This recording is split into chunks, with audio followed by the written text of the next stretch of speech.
Election integrity. In addition to making sure the voting process is fair and easy, election officials also have to worry about misinformation, safety, and more. We're joined tonight by Elizabeth Gannon, the Executive Director of the Peoria County Election Commission, and John Ackerman, the Tazewell County Clerk. And boy, November isn't here yet, but voting by mail starts September 26th, just a few days away, the general election November 5th. Now, you all held a press conference a few weeks ago, which was kind of unusual, having people representing Tazewell, Peoria, McLean counties talking about the election. Why did you feel the need to call that, and what did you want to get? What points did you want to get across to folks? Well, I think while it may appear unusual to the general public, you would find that it's not unusual for us to actively communicate with each other. We face the same issues, the same problems, trying to find the same solutions. So we communicate actively amongst each other for best practices, for best policies and procedures to be implemented, and just to give each other words of encouragement and help relieve the stress of the day as we move into this process. So for us to communicate with each other, it happens extraordinarily frequently. The purpose of the press conference was, this is an effort going on throughout the entire state of Illinois to be on the proactive side of getting out there and informing the public, what are our procedures and policies? How do we safeguard our election process? There are 108 of us in the state of Illinois, local election authorities, that own this process within our jurisdiction. We take great pride in the safety and security of the vote within our jurisdiction. So we all have a little ownership in making sure that this is done accurately, done in a timely manner, and done with the public having full trust that they can believe in this process, believe in our democracy. Well, it seems like in the last, 8 years or so, we've had a lot of new things come up, like misinformation on social media, recounting ballots, things like that. How do you feel this year? Are things any better than they were 4 or 8 years ago in terms of the misinformation that's out there and things like that? I don't. I think that it just continues to ramp up. This year we also have AI to contend with. So we are continuing to try to come up with ways to educate our populations, to let them know that, no matter what you see, what you hear, your election authority is your number one source for up-to-date, accurate information, and we are the ones that you need to go to. Can you both give us some examples of things that may be out there, even in the past on social media, that may have confused voters, or if not confused them, kind of push them towards one direction or the other? I think a big one that came up right at the time of our press conference that we had taken care of was, there was a social media post that was going around saying, a friend of mine just took election judge training, and if anybody marks on your ballot, that's how they're going to eliminate your vote later on. Don't let anybody ever mark on your ballot. Well, it was completely fictitious. And here in the state of Illinois, election judges are required to initial your ballot, each and every ballot, and that's what is that's part of the process where they're saying we validate that that is a legal vote to be counted. So if they didn't mark on your ballot, your vote could be tossed out. So just the opposite of what they were implying is what the reality really was. Luckily, we brought it to the attention of the State Board of Elections. State Board of Elections sent out the communication to all counties. Here's how we're going to be responding to this. Here's a social media post you can share. And again, that cooperation and collaboration between all of us, we all actively took advantage of that chance to put down that bit of misinformation. I would say, when you ask the question, what's changed, I'd say our attitude as local election authorities has changed. I think 8 years ago, we sat a little bit too long on our hands as this was starting to happen, because we just hadn't seen those type of personal attacks against our offices before. Now we are being more aggressive, and when we see something, we're going to respond to it. We're going to try to mitigate that damage that's being done and to explain to people that we are the trusted source of information. So I think the difference would be the elected officials that are in place now taking a more proactive rather than reactive approach of engaging the public and making sure that they're aware of who we are, what we do, and how we are safeguarding democracy. And can your offices do anything when you see a post like that? Is there anything you can do about it other than to tell people, no, that's false? We always, when we see misinformation, disinformation out there, we have, the state of Illinois has a program in place where we can reach out to them and report these instances, and then they can take care of it at more of the state or the federal level. So it takes that responsibility out of our hands, but we just really need to make sure that we're staying on top of it, turning that information in, and try to get accurate information out to the public. And I think people would be interested in knowing what you all are doing or have done to make sure that the voting process is as secure as possible, so people don't think that there is any shenanigans going on with the vote. Can you tell us, we'll start with you, Elizabeth, about some of the procedures that Peoria County uses? Sure. So I think not just Peoria County, but all the state of Illinois, when you have voting equipment, that voting equipment has to be certified at both the state and the federal level. So it has gone through strenuous testing to ensure that it's meeting those state and federal requirements before we can even purchase that equipment. And so we have gotten a certain equipment in Peoria County. We use HART Verity voting system. It's a paper-based system, but also a really big safeguard that's in place that a lot of people don't know about, which is actually open to the public. It's called the public test, and every election jurisdiction has to complete a public test before voting. And it's really just a way to ensure that the votes are being tabulated the way they're intended, right? So we have a set test deck that we are voting, and then we are tabulating those votes and making sure that they're being counted accurately. So that is one big safeguard that we have in place. Now, on election night, before I can tabulate any official results, I have to run the public test again to ensure that before I start the public test, the tabulation system is still counting the votes the way they're intended. And then I tabulate all the votes that are coming in on election night, and then when I'm done, guess what? I have to run the public test again to ensure that it is still tabulating the way it's intended to. So that's a really big safeguard that we have in place. And like I said, that public test is open to the public. Anybody is able to come in and watch that process. John, anything you want to add to that? Well, we actually live stream that public test because we want it to be able to be for the public to watch it. I would say that the biggest thing I think we do is transparency. Come take a look. You got questions? Come ask them. We want you to. We want to engage with you on this conversation. We want you to be able to see everything and understand that what issues that you're seeing. We want to be able to answer them so that you have the chance to walk away with confidence in our system. So yeah, going from live streaming to having frequent meetings with the media where we explain and answer questions of the moment that are out there, we try to be as open and as transparent as we can be and make sure that everybody can have everything that they want to have responded to. Sure. What are some of the things, and again, I'll ask this to both of you, what are some of the things that people tend to get confused about? Forget misinformation and everything like that. Even 20 years ago, what did people get confused about in terms of the voting process? And how do you clear up any confusion or misconceptions? Yeah, I'll take that one first. So a big one is I received a ballot in the mail. Okay, you didn't. You received an application for a vote by mail ballot in the mail. So not only can the election authority provide applications, which is just I say, this is my name, this is my address, and I'm requesting that you mail me a ballot for this election. That can come from outside sources as well. Candidates, parties, they can send you applications for vote by mail. That is not an official ballot. No one is mailed a ballot unless an application is completed first. So there is a disconnect there between how do I get this ballot? What is this that I've gotten in the mail? So I would say that's a big one that we get calls a lot. How about you? I'd say that believing that what they read online that took place somewhere else could take place here. Not understanding, we're trying to have a national conversation about election integrity and voting. When we can't do that because it's being done 50 different ways. And in the state of Illinois, it's being done 108 different ways. There are 108 election authorities. And I think that's the part that they misunderstand. I see frequently, I wish all votes were on paper. All votes have been on paper in the state of Illinois for over 3 decades, probably even longer than that. So what are you looking for? Well, I want to see the paper.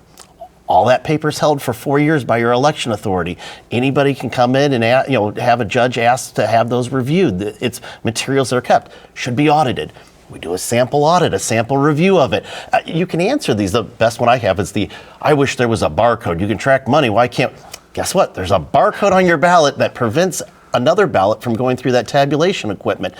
It's also weight sensitive. So if you try to copy just a ballot, there's a security seals, there's weight on there. There's so many safeguards that are in place, but people see that and then jump, yeah, there's a barcode on money, serial code, we should be able to track. You can track a ballot. You can have that done. It's already in place that way. It's somewhat humorous when I see that one, especially ask you for it. If only you knew that it's already there and it's where you can see it, it's visible. So trying to have that national conversation is just not possible. Try to have it with your local election authority. Try to find out what rules are in place within your jurisdiction.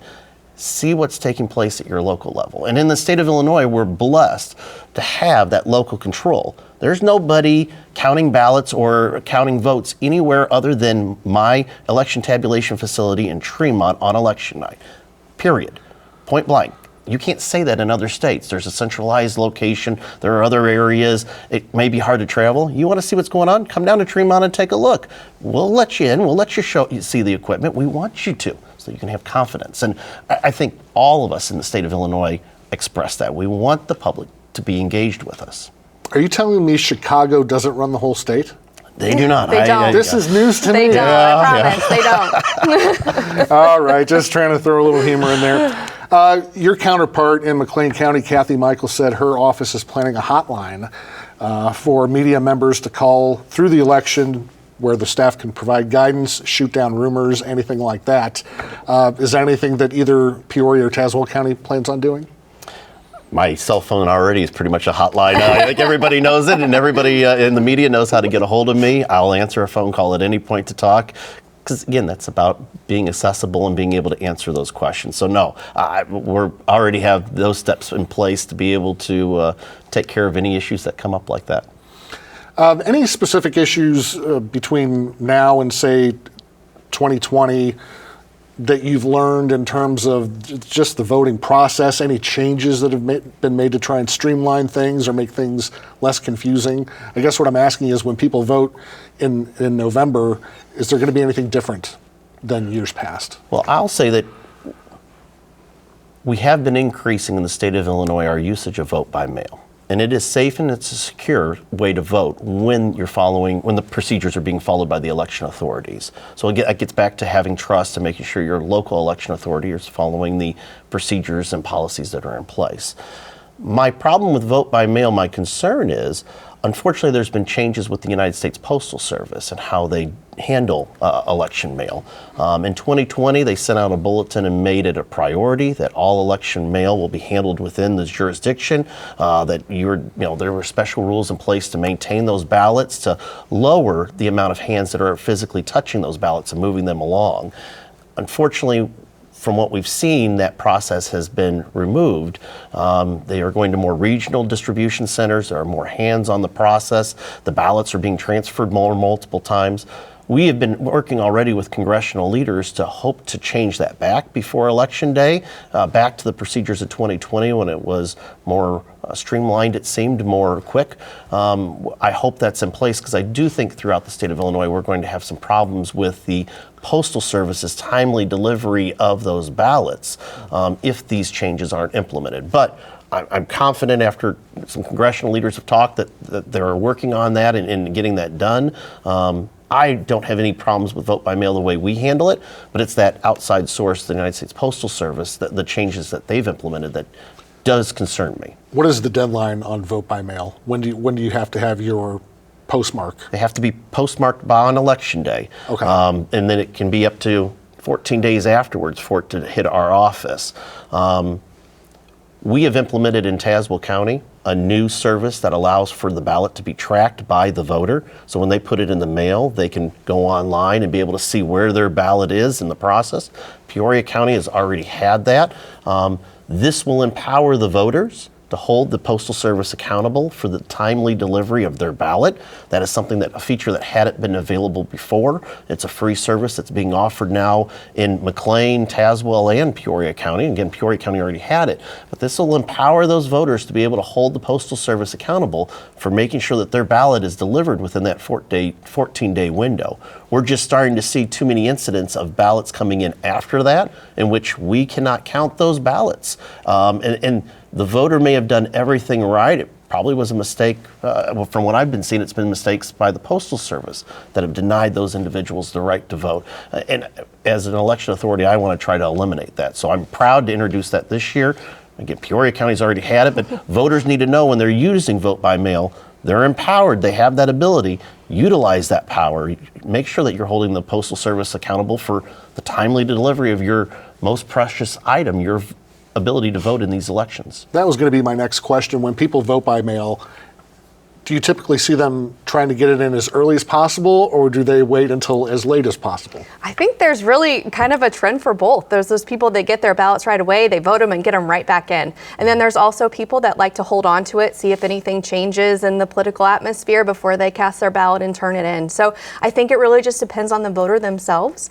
But a difference that you'll see in Peoria County is we have added 2 additional drop boxes since 2020. So the concerns with the post office and being able to track that. But if you don't want to put your ballot into the mail, you can use one of our local drop boxes. So we have one that will be located at the North Branch Library, one downtown at the Civic Center by the drop box, and then one in our office as well. So that's another way to return that vote by mail ballot and ensure that it has been returned to the election authority. And of course, another obvious one would be anybody can walk a ballot into the office and turn in their vote by mail ballot that way, hand delivering it themselves. There's no requirement that it be mailed or utilize a drop box, but it can be hand delivered back to the election authority as well. So there are options out there, but the point is that people need to track that and make sure that it is being done in the right procedure, the right time frame. Sure.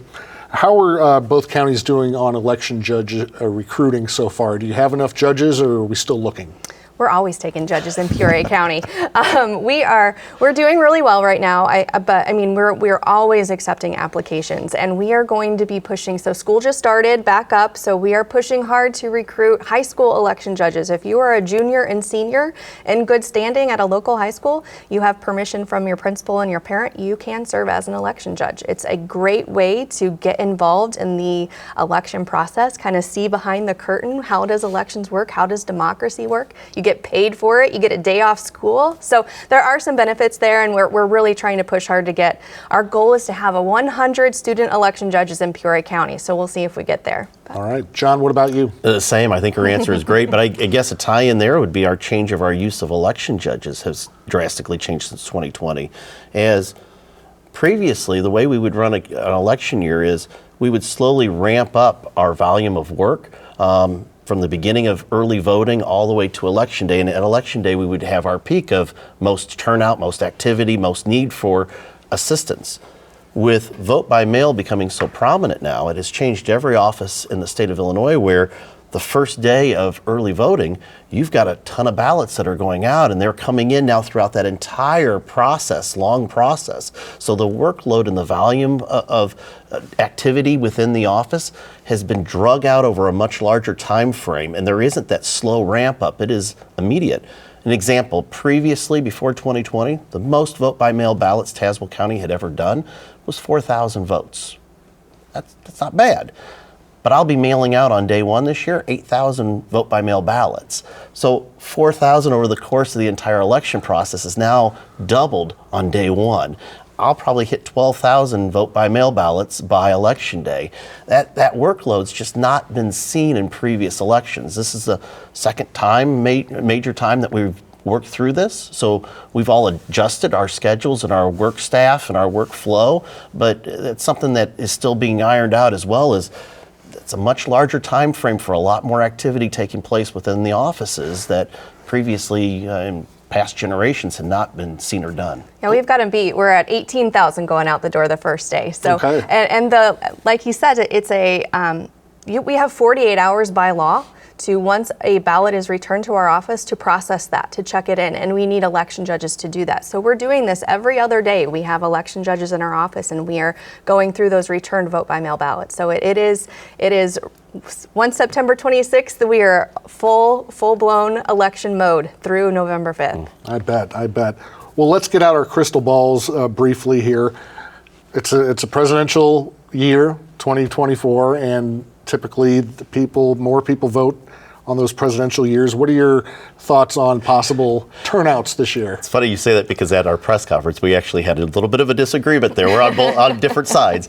I think we're going to be slightly down from where we were in 2020. I don't think by much, but I think the turnout will be a little less than where it was then. The others in the room that day, including McLean County, all bet against me that they thought we would have a higher turnout than we did in 2020. What are your thoughts behind that?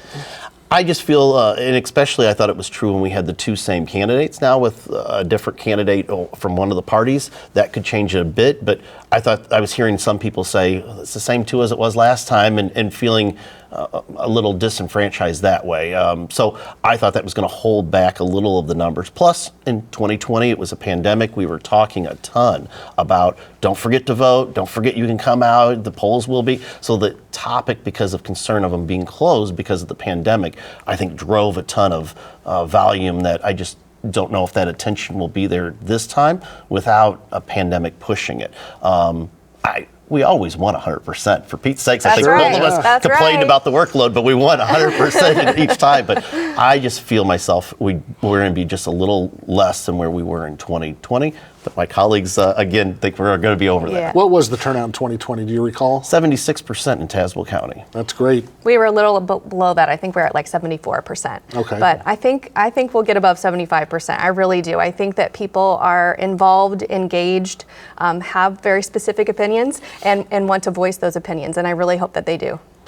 Now, just to clarify, we're not going to see Joe Biden's name on a ballot. We're going to see Kamala Harris, correct? That is correct. Okay. Don't want any confusion there. That's for sure. Any other races in your counties that you think people are going to be really interested in this year? We both have the congressional race in the 17th congressional district that has much more Peoria County and McLean County than it does Tazewell, but we do have that connection piece in between us there. We also have a competitive race in the 93rd, I believe it is, House, which is the district, the representative district for Dave Kaler's senatorial district. That one has a bit of competition.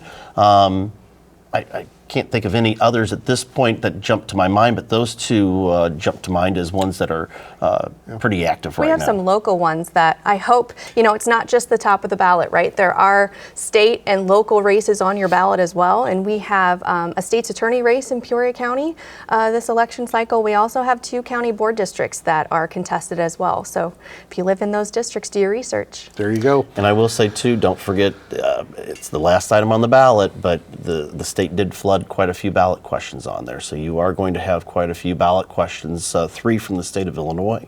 I know Peoria Township will have an additional one there. I don't know about the county. I know our county doesn't have any others, but that's a lot of public questions at the bottom of the ballot that a lot of times get overlooked. Do your websites have sample ballots on them that people can look at? They will, not yet. I don't Okay. know if you've got your sample ballot yet ready, but no. The week of September 20th, that week, we will have it on our website, peoriaelections.gov, and you will be able to see. Now, keep in mind that when you say sample ballot, it's going to have every single race for Peoria County.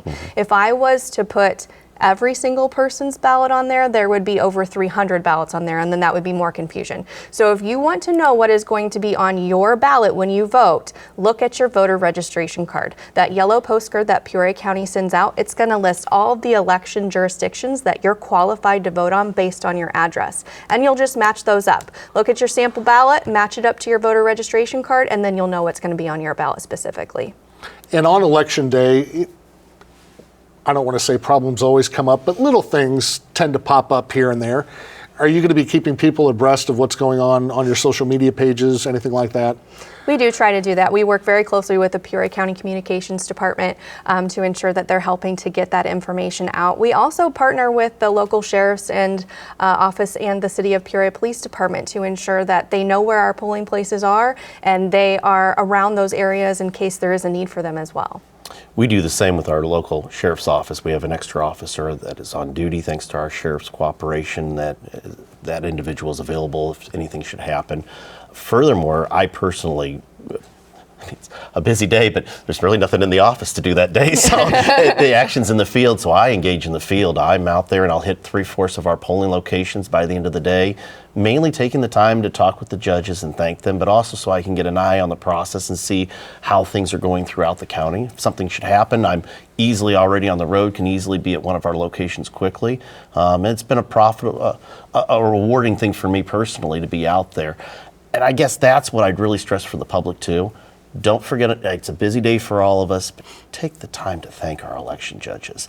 These volunteers are what we need. You just heard Elizabeth talk about, we're always looking for them. We're always trying to get them. They are vital to this process. And we need to make sure that they know how much they're appreciated and valued, and that their time, the community sees the reward of their commitment. So having the citizens thank them at the polling locations is a huge perk for them, and it really does help us ensure that we have volunteers into the future. Very quickly, before we wrap this up, if people have questions before Election Day, what is the best way to get a hold of one of your offices? Sure. You can call our office, 309-324-2300. Go to our website, peoriaelections.gov, or visit our Facebook page, Peoria County Election Commission. John?